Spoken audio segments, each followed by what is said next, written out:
بنا القصة إلى مدينة القنيطرة في أواخر ستينيات القرن الماضي، تحديدا في ربيع العام 68 900 وألف. استقبل عميد الشرطة بالدائرة الثانية العميد إدريس العيدي الذي كان يقوم بالمداومة. استقبل امرأة في 50 من العمر، قالت إنها جاءت لتبلغ عن عملية اختطاف تعرضت لها ابنتها. أكدت أنها خطفت على متن سيارة أجرة. استغرب العميد الأمر. للحظة اعتقد أن المرأة ربما تعاني من مرض نفساني، ومع ذلك قرر ألا يستهين بالموضوع. طلب من المرأة توضيحات حول ابنتها التي تعرضت للخطف.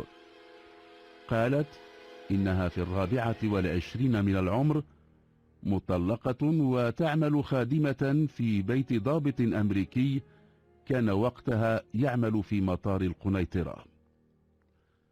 حسب العميد العيدي أن الأمر يتعلق بقضية فساد، فقد صرحت الأم بأن ابنتها ركبت أو أركبت سيارة أجرة صغيرة.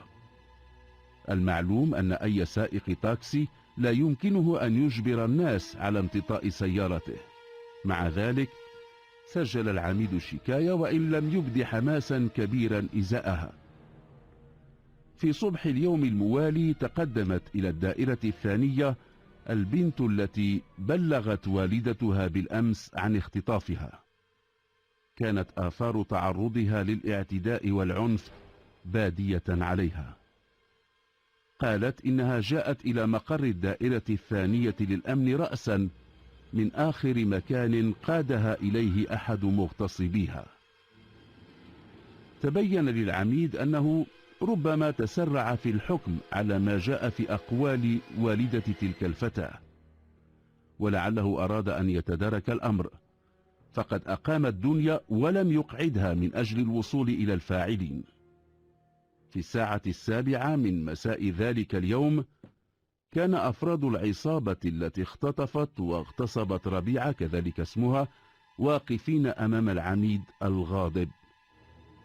توقع أن يعترف الأظناء بسهولة بما ينسب إليهم، ولكن خيبة أمله كانت سريعة، ما اضطره إلى تغيير الخطة. كان زعيم العصابة أول من ألقي عليه القبض.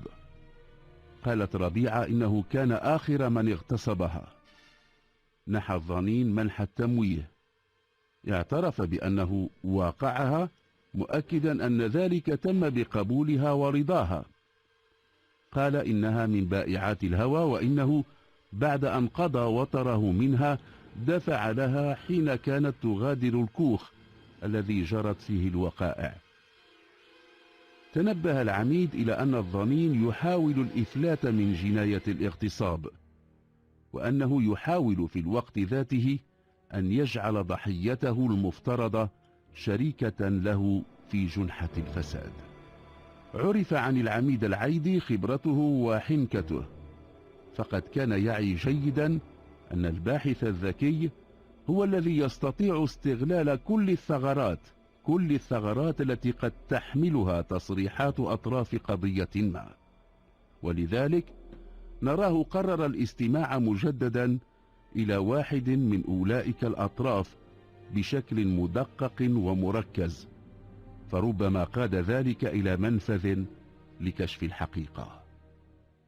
استعان بإحدى الكاتبات في استنطاق الضحية، لعلها تبوح بتفاصيل ربما أحرجها التطرق إليها بحضور رجل، وبذلك علم العميد أن الظنين الذي اقتاد الضحية إلى كوخه لم يستعمل أي وسيلة من وسائل الإنارة، لا فانوس ولا شمعة، حتى لا تتعرف إليه.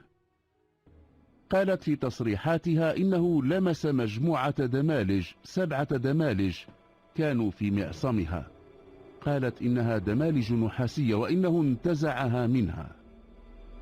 استوقفت العميد تلك المعلومة فدونها دون أن يظهر اهتماما خاصا بها.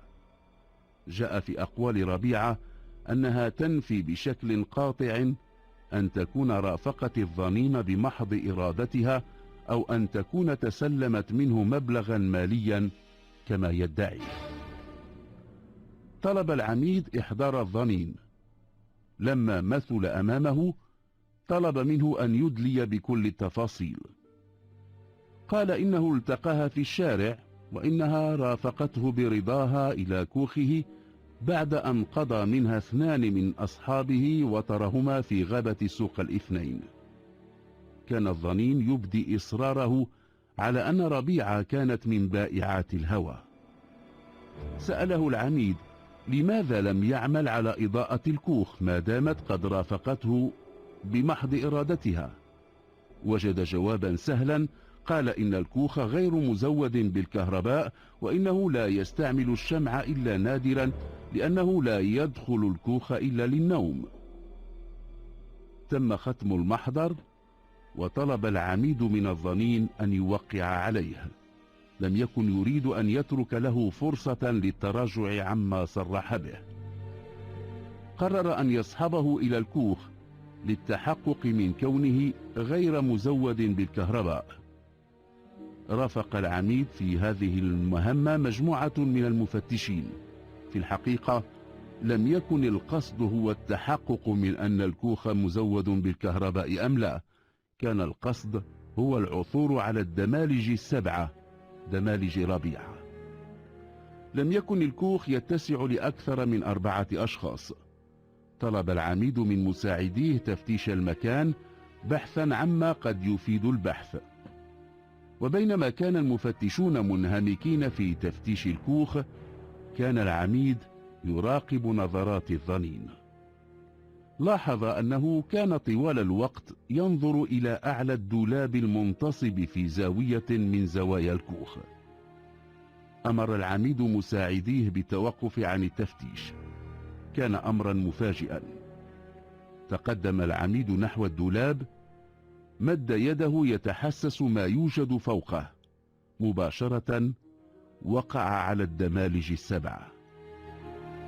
عرض العميد ما عثر عليه على الظنين.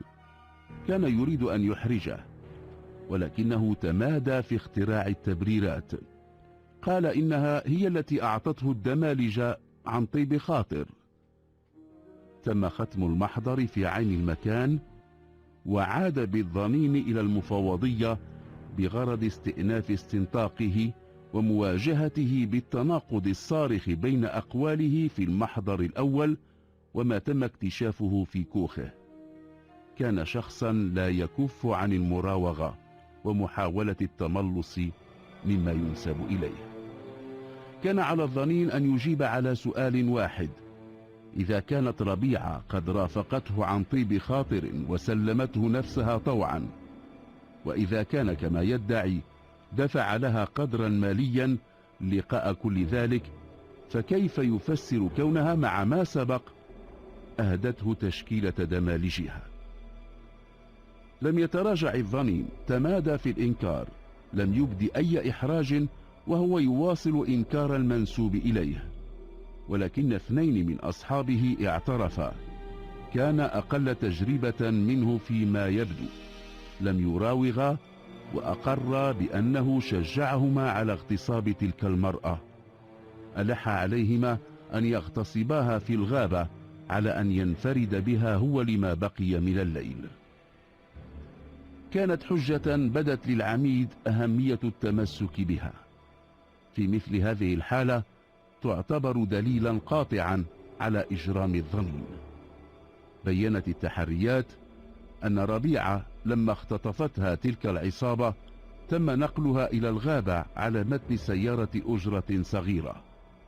كانت الأم حين قصدت الدائرة الثانية للأمن في القنيطرة صادقة فيما صرحت به.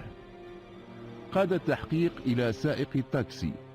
كانت ربيعة وهي تصعد سيارة الأجرة قد أبلغته بأن أفراد العصابة بصدد إجبارها على مرافقتهم، ولكنه لم يكترث إلى ما كانت تقول، بل تجاهل صراخها. حاول سائق التاكسي أن يبرر موقفه، مدعيا أن ربيعة أركبت من مكان كان معروفا بأنه مكان ترتاده بائعات الهوى. توبع الأظناء بالمنسوب إليهم، وصدرت في حقهم الأحكام المخصصة للخطف والاغتصاب. بالنسبة لسائق تاكسي فقد توبع لعدم مساعدته شخصا كان في حالة الخطر.